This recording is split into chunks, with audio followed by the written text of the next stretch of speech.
يا صباح الفل. كل سنة وانتم طيبين ورمضان كريم. حاسة انك ناشفة زي ما بتيجي في الصحراء طول اليوم. ده طبيعي جدا تحسي بجفاف في رمضان، لأن جسمك بيخسر مية كتير جدا طول اليوم. بس ما تقلقيش، الحل بسيط وسهل جدا. أول حاجة وأهم حاجة، اشربي المية بالطريقة الصح.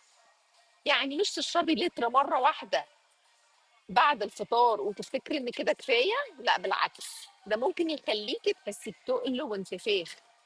الصح انك تشربي كوبايه ميه كل نص ساعه، يعني من ساعه المغرب لغايه السحور. كده جسمك هيرطب نفسه بهدوء من غير ما يحس بصدمه. تاني حاجه، اهتمي بالاكل اللي فيه ميه كتير، زي الخيار، البطيخ، الخس، الزبادي.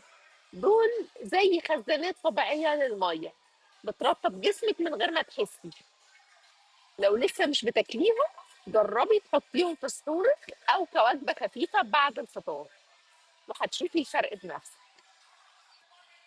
تالت حاجة، خلي بالك من الحاجات اللي بتسحب المية من جسمك، زي الشاي والقهوة والمشروبات الغازية خصوصا بالليل. لو مش قادرة تستغني عن القهوة، جربي تشربي كوباية مية قبلها وبعدها علشان تعوضي الجفاف اللي ممكن تسببه لك.